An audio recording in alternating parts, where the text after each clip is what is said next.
السلام عليكم ورحمة الله وبركاته. أهلا بكم وسهلا أحبتي، حياكم الله وبياكم إلى المحادثة العربية. شو أخباركم؟ كيفكم الأحوال؟ عساكم طيبين سالمين آمنين في كل حين. Spoken അറബിക്കിൻ്റെ മറ്റൊരു ക്ലാസ്സിലേക്ക് ഏവർക്കും സ്വാഗതം. ഇന്ന് നമ്മൾ പറയുന്നത് അറബി ഭാഷയിൽ ഏറ്റവും കൂടുതൽ ഉപയോഗിക്കപ്പെടുന്ന സംസാര ഭാഷയിൽ നാം കൂടുതൽ മനസ്സിലാക്കേണ്ട ഒരു വാചകത്തെക്കുറിച്ചാണ്. മുംകിൻ എന്നാണ് ആ വേർഡ്. ക്യാൻ ഐ ഹാവ് എന്ന് നമുക്കതിനെ ഇംഗ്ലീഷിലേക്ക് ട്രാൻസ്ലേറ്റ് ചെയ്യാം. മുംകിൻ അതല്ലെങ്കിൽ ക്യാൻ ഐ ഹാവ്. ഒരു സംഗതി ചോദിക്കുമ്പോൾ എന്തെങ്കിലും നമ്മൾ ആവശ്യപ്പെടുന്ന സമയത്ത് നാം ഉപയോഗിക്കുന്ന വാചകങ്ങളുണ്ടാവും. അതിന് നമ്മൾ അറബിയിൽ ഉപയോഗിക്കുന്ന ഒരു പദമാണ് മുംകിൻ. ചില ഉദാഹരണങ്ങൾ നമുക്ക് നോക്കാം. മുംകിൻ റഖ്മൽ ഹാത്തിഫ്. റഖം എന്ന് പറഞ്ഞാൽ നമ്പർ, റഖ്മൽ ഹാത്തിഫ് എന്ന് പറയുമ്പോൾ ഫോൺ നമ്പർ. മുംകിൻ റഖ്മൽ ഹാത്തിഫ്. Can I have your phone number please? Can I have your phone number please? മുംകിൻ റഖ്മൽ ഹാത്തിഫ് എന്നാണ് അറബിയിൽ പറയാം. നമ്മൾ ഒരാളോട് സംസാരിക്കുകയാണ്, പരിചയപ്പെടുകയാണ്. ഷുസ്മാക് വൈൻ ഹലറത്താക് കൈഫക്കൽ അഹ്വാൽ എന്നൊക്കെ ചോദിച്ചതിന് ശേഷം അദ്ദേഹത്തെ കൂടുതൽ പരിചയപ്പെടണം, ബന്ധപ്പെടണം എന്നുണ്ടെങ്കിൽ നമ്മൾ അദ്ദേഹത്തോട് നമ്പർ ചോദിക്കും. അപ്പോൾ നമുക്ക് ചോദിക്കാൻ പറ്റുന്ന ഒരു രീതിയാണ്, സംസാര ശൈലിയാണ് മുംകിൻ റഖ്മൽ ഹാത്തിഫ്. ഇനി വാട്സപ്പ് നമ്പറാണ് നമുക്ക് ആവശ്യമെങ്കിലോ മുംകിൻ റഖ്മ വാട്സപ്പ്. മുംകിൻ റഖ്മ WhatsApp. Can I have your WhatsApp number please? നിങ്ങളുടെ വാട്സപ്പ് നമ്പർ ഒന്ന് തരുമോ, ടെലഫോൺ നമ്പർ ഒന്ന് തരുമോ എന്നാണ് അതിൻ്റെ മലയാളത്തിൽ നമുക്ക് പറയാം. ഇനി മറ്റൊരു ചോദ്യം. മുംകിൻ അന കല്ലിം മഅ മുദീർ. മുംകിൻ അന കല്ലിം മഅ മുദീർ. മുദീർ എന്ന് പറയുമ്പോൾ മാനേജർ. ഒരു കമ്പനിയിൽ വിളിച്ച് മാനേജറായിട്ട് സംസാരിക്കണം. അങ്ങനെയെങ്കിൽ നമ്മൾ മുംകിൻ അന കല്ലിം മഅ മുദീർ. മുംകിൻ അന കല്ലിം മഅ മുദീർ. നമ്മുടെ ക്ലാസ്സിൽ, വിദ്യാലയങ്ങളിലൊക്കെ, സ്കൂളുകളിലൊക്കെ രക്ഷിതാക്കളെ വിളിക്കണമെങ്കിൽ നമുക്ക് വീട്ടിലേക്ക് വിളിച്ചിട്ട് കുട്ടിയുടെ ടെലിഫോൺ നമ്പറിൽ വിളിച്ചിട്ട് മുംകിൻ അന കല്ലിം മഅ അബീക്, നിൻ്റെ ഉപ്പയോടൊന്ന് സംസാരിക്കട്ടെ. മുംകിൻ അന കല്ലിം മഅ അബീക്, നിൻ്റെ ഉപ്പയോടൊന്ന് സംസാരിക്കട്ടെ എന്ന് നമുക്ക് അങ്ങനെ പറയാം. അതല്ല ഉമ്മയോടാണെങ്കിലോ മുംകിൻ അന കല്ലിം മഅ ഉമ്മിക് എന്നും പറയാം. ഇനി നിൻ്റെ സുഹൃത്തിനോടൊന്ന് സംസാരിക്കട്ടെ. മുംകിൻ അന കല്ലിം മഅ സ്വദീഖ് സ്വദീഖിക്. മുംകിൻ അന കല്ലിം മഅ സ്വദീഖിക്, നിൻ്റെ ചങ്ങായി സുഹൃത്തിനോട് ഒന്ന് സംസാരിക്കട്ടെ എന്നാണ് അതിൻ്റെ അർത്ഥം. അപ്പോൾ മുംകിൻ അന കല്ലിം, ഞാനൊന്ന് സംസാരിക്കട്ടെ, ഞാനൊന്ന് സംസാരിക്കട്ടെ എന്നാണ് അതിൻ്റെ അർത്ഥം വരുന്നത്. മുംകിൻ അന കല്ലിം മഅ ഉസ്റതിക്. എന്തെങ്കിലും കാര്യങ്ങളൊക്കെ തീരുമാനിക്കേണ്ടതുണ്ടെങ്കിൽ, ചർച്ച ചെയ്ത് തീരുമാനിക്കേണ്ടതുണ്ടെങ്കിൽ മുംകിൻ അന കല്ലിം മഅ അബി, ഞാൻ എൻ്റെ ഉപ്പയോടൊന്ന് സംസാരിക്കട്ടെ. അതല്ലെങ്കിൽ മുംകിൻ അന കല്ലിം മഅ ഉസ്റതി, ഞാൻ എൻ്റെ കുടുംബത്തോടൊന്ന് സംസാരിക്കട്ടെ എന്ന് പറയാം. ഓക്കെ, അപ്പം മുംകിൻ എന്ന ഉപയോഗം അവിടെയും വരും. ഇനി നമ്മൾ കുറച്ച് ക്യാഷ് കടം ചോദിക്കണം, അപ്പോഴും നമ്മൾ മുംകിൻ എന്നുപയോഗിക്കാം. മുംകിൻ അൽഫ് റൂബിയ, എനിക്ക് 1000 രൂപ ഒന്ന് തരുമോ?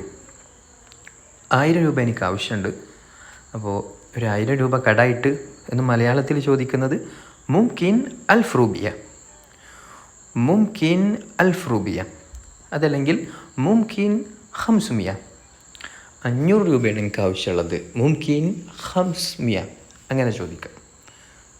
അവിടെയും നമുക്ക് മുംകിൻ എന്നുള്ളതിൻ്റെ ഉപയോഗം വരും. മുംകിൻ ശുവയമായി. മായി എന്ന് പറയുമ്പോൾ വെള്ളം എന്നുള്ള അർത്ഥമാണ്. മാ ഉൻ എന്നാണ്, മായി എന്നുള്ളതാണ് സ്പോക്കൺ അറബിക്കിൽ കൂടുതലായും പറയാം. മുംകിൻ ശുവയമായി. ശുവയ എന്ന് പറയുമ്പോൾ കുറച്ച്. Can I have some water, നമുക്കങ്ങനെ ചോദിക്കാം. Can I have some water? Okay. മുംകിൻ ശുവയമായി, എനിക്ക് ചെറിയൊരു ഹെൽപ്പ് ആവശ്യമുണ്ട് എന്ന് പറയുന്നതോ മുംകിൻ ഷുവയ മുസാഅദ. മുസാഅദ എന്ന് പറയും ഹെൽപ്പിന്. മുംകിൻ ഷുവയ മുസാഅദ. മുംകിൻ ഷുവയുമായി നിങ്ങൾക്ക് കുറച്ച് വെള്ളം തരുമോ? മുംകിൻ ഷുവയ മുസാഅദ, ചെറിയൊരു സഹായം ചെയ്തു തരുമോ എന്നുള്ളതാണ് ഇതിൻ്റെ ഉദ്ദേശം. ഓക്കെ, ഇനി നമ്മളടുത്ത് 1000 രൂപ ഉണ്ട്. അപ്പോൾ 1000 രൂപയ്ക്ക് നമുക്ക് ചേഞ്ച് വേണം. അതെങ്ങനെ പറയുക? മുംകിൻ ഖുർദ ലി അൽഫ് റൂബിയ. മുംകിൻ ഖുർദ എന്ന് പറയും. ഖുർദ എന്ന് പറയുമ്പോൾ ചേഞ്ച് എന്നുള്ള അർത്ഥം. മുംകിൻ ഖുർദ ലി അൽഫ് റൂബിയ, 1000 രൂപയ്ക്ക് ചേഞ്ച് തരുമോ കടക്കാരനോടൊക്കെ ചോദിക്കുമ്പോൾ.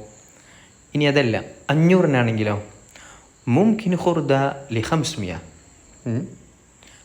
ഇനി 100 രൂപക്കാണെങ്കിലോ മുംകിൻ ഖുർദ ലി മിഅ. 100 രൂപക്കാണെങ്കിൽ അതല്ല, ഇനി 100 റിയാലിനാണെങ്കിൽ മുംകിൻ ഖുർദ ലി മിഅ റിയാൽ, അങ്ങനെ ചോദിക്കാം. ഓക്കെ, അപ്പോൾ പ്രധാനപ്പെട്ട 5 ഉപയോഗങ്ങളാണ് നമ്മൾ പഠിച്ചിട്ടുള്ളത്. ഒന്നാമത് മുംകിൻ റഖ്മൽ ഹാത്തിഫ്. നമ്മൾ ഒരാളായിട്ട് പരിചയപ്പെടുമ്പോൾ, ഒരാളോട് നമ്പർ ചോദിക്കുമ്പോൾ നമുക്ക് ചോദിക്കാൻ പറ്റുന്ന ഒരു സന്ദർഭം. മുംകിൻ റഖ്മഖ്, നിൻ്റെ നമ്പർ ഒന്ന് തരും. മുംകിൻ റഖ്മഹ്, അവൻ്റെ നമ്പർ ഒന്ന് തരും. മുംകിൻ റഖ്മൽ ഹാത്തിഫ്, നിൻ്റെ ഫോൺ നമ്പർ ഒന്ന് തരുമോ? മുംകിൻ റഖ്മ വാട്സപ്പ്, വാട്സപ്പ് നമ്പർ ഒന്ന് തരുമോ? മുംകിൻ അന കല്ലിമ മുദീർ, ഞാൻ മാനേജറായിട്ടൊന്ന് സംസാരിക്കട്ടെ. മുംകിൻ അൽഫ് റൂബിയ, 1000 രൂപ കടായിട്ട് തരുമോ? ഓക്കെ, അങ്ങനെ ചോദിക്കാം. മുംകിൻ ഷുവയുമായി, കുറച്ച് വെള്ളം കുടിക്കാൻ വേണ്ടിയിട്ട് തരുമോ? മുംകിൻ ഷുവയുമായി. അതല്ലെങ്കിൽ മുംകിൻ ഷുവയ്യ, എന്തെങ്കിലും സന്ദർഭങ്ങൾ ഉണ്ടാകുമ്പോൾ നമുക്ക് പറയാം മുംകിൻ ഷുവയ്യ, ഒന്ന് ചെറുതായിട്ടൊന്ന് ഒരു സ്ഥലത്ത് ഇരിക്കുകയാണ്, അങ്ങനെയെങ്കിൽ നമ്മളും ഇരിക്കാൻ വേണ്ടി നിൽക്കുകയാണെങ്കിൽ മുംകിൻ ഷുവയ്യ, ഒന്ന് ചെറുതായിട്ട് നീങ്ങി നിൽക്കുക എന്നുള്ളതിന് നമുക്ക് അങ്ങനെ പറയാം. മുംകിൻ ഷുവയ്യ. മുംകിൻ ഷുവയ്യ അജ്ലിസ്, ഒന്ന് നീങ്ങ് എന്നുള്ളതാണ് അവിടുത്തെ അർത്ഥം. ഞാനവിടെ ഇരിക്കട്ടെ. മുംകിൻ ഷുവയ്യ അജ്ലിസ്. മുംകിൻ ഷുവയ്യമായി, കുറച്ച് വെള്ളം തരുമോ? മുംകിൻ ഖുർദ ലി അൽഫ് റൂബിയ, 1000 രൂപക്ക് ചേഞ്ച് തരുമോ? അപ്പോൾ പ്രധാനപ്പെട്ട 5 ഉപയോഗങ്ങൾ നമ്മൾ പഠിച്ചു. ഇത് 5 നമുക്കിങ്ങനെ മുംകിൻ എന്നുള്ള പദം വെച്ചിട്ടാണ് പഠിച്ചിട്ടുള്ളത്. മുംകിൻ എന്ന പദത്തിന് കൻ ഐ ഹാവ് എന്നുള്ള ആ ഒരു മീനിങ് ആണ്, അർത്ഥമാണ് ഇന്ന് നമ്മൾ ചർച്ച ചെയ്തിട്ടുള്ളത്. അതിന് വ്യത്യസ്തമായ മറ്റു അർത്ഥങ്ങളും മുംകിൻ എന്നുള്ള പദത്തിനുണ്ട്. അപ്പോൾ നമുക്ക് വരും ക്ലാസ്സുകളിൽ അതിൻ്റെ വ്യത്യസ്തമായ അർത്ഥങ്ങളും ഉപയോഗങ്ങളും പരിചയപ്പെടാം. ഈ 5 ഉപയോഗങ്ങൾ, ഉദാഹരണങ്ങൾ നമ്മളതിങ്ങനെ നമ്മുടെ ജീവിതത്തിൽ പറയുമ്പോൾ, മനസ്സിലാക്കുമ്പോൾ, ഉപയോഗിക്കുമ്പോൾ ഇത് നമ്മുടെ ഒരു നിത്യജീവിതത്തിലുള്ള മാർഗമായി, ഉപയോഗമായി മാറും. മുംകിൻ വളരെ സിമ്പിളാണ്, മുംകിൻ എന്ന പദം. ഓക്കെ, അപ്പോൾ ശുക്രൻ ജസീല, മഅസ്സലാമ.